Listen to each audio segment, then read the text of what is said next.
আমি রামপুজোর এখানে তো প্রথমে আমি 1000 টাকা দিছি। তারপর তাই নিয়ে কইতে আছে 1000 টাকা দিছর জন্য আমি এটি রাখুন কিন্তু খাতার তো নাম উঠিতাম না। আমি যদি কিনলে পত্র হয়তো আবার যেমন কালেকশন করতাম। আমার মধ্যে কালেকশন করতাম যে ঠিক আছে আমি বাবারে কল করি মানা করে দেবো টাকা ন দিবে টাকা ন দিলেও তোর বাবা দেওয়া লাগে। আমি ন দিলেও কিব কিব কিন্তু বাবা ভালো করে জানে এই কথা। আমি কইছি যখন আমি টেবিলেতে যে 1000 টাকা রাখছি 1000 টাকা লই চলে যেতাম লাগবি। পিছন দিয়ে আমার ডাক দিছে, ডাক বিষয়ে কইতে আছে তোরা আসা ছোড়োর মতো থাক, নাহলে তোরা আসারই মেত্তা করি যাবো কী করতে পারবো মানে থাবড়া চোপড়ায় গালের দা থালাই দেবো এতটুকু কইছে না। তারপরেও আমি অপমান করছি, তারপরে আমি আরও 500 টাকা লই 1500 টাকা তারা দিতাম গেছি, তারা কইতে আছে লইতো না। আমি যদি কেন কত বাবার লগে কত হবে কথা কইছে তো এতদিন তো আমার কিচ্ছু হয়েছে না। আজকে মুক্তি বিসর্জন দিছে বেতাগা, মুক্তি বিসর্জন দিবার পরে তারপর কয়টার সময় কইতে পারি না কিন্তু অনুমানিক 9:30টার সময় আমার বাবার দোকানে গেছে তারা দুজন, রিফন কর্মকার আর ধ্রুব রয়।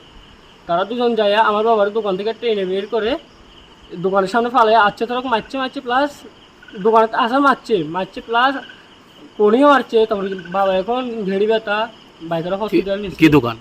বাবার হচ্ছে বণিকা দোকান, প্রজাপতি স্বর্ণ শিল্প রায়। আচ্ছা আচ্ছা, এখন কই আছে? এখন তিনি বাইকার থেকে রেফার করে শান্তিবাজার হসপিটালে ভর্তি। ঘটনা হয়েছে 15,000 টাকা দিছে, 1500 টাকা দিছে। তো আমি কইছি যে 1000 টাকা দিছে, যদি মানে তাহলে 500 টাকা লই আইস। তো হাতে প্রথম 1000 টাকা দিছে আর এই কইছে আচ্ছা আমরা কালেকশনে পাইলে তো তুমি আবার টাকা লমু। কিসের টাকা? চান্দা, রামুজার চান্দা একটা প্রত্যেক বছর 5,000-6,000 টাকা করে তারা চা, আমরা যেটুকু খালি এতটুকু দিই।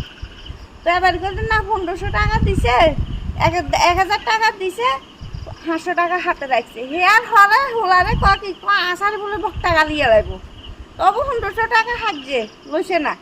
লইবার হে চলিয়েছে, আমরা তারা পূজাত গেছিও না, প্রসাদও লইছি না, কোনো আনন্দ উৎসবের কিছুতে নাই।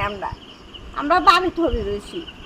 তাহলে আজকে আর বিসর্জন দিতে গেছে, মদ সদ খাইয়া বিসর্জন দিয়া এই বেটাকা হলুদ গুলার বিসর্জন দিছে রামেরে দি হেয়ার হবে দোকানে গেছে, যাই গেছে টাকা দিবার নাই, দিতে না কইছে দোকানটো সোলাইনি আসারি ছড়ি শাড়ি কতদিন মিলি ইচ্ছে মতন মদ খাই দুভরাই আছে রিটার্ন কর্মকার আছে। রিফন কর্মকার মারছে কারা? আপনার কে হয়? আপনার কে হয়? আমার স্বামীরে হেরা ধরে মারছে। আর আমার বাবা হয়। এখন কই আছেন? দুপুরায় আর রিটার্ন কর্মকার এখন হসপিটালে ভর্তি। আপনার বাড়ি কোন জায়গা? 2 বছর পরে হসপিটালে নিচে হিন্দুল রেফার করছে অনেক শান্তিবাজার হসপিটালে। আমার বাড়ি এসে পশ্চিম চরক। পশ্চিম চরক পাই।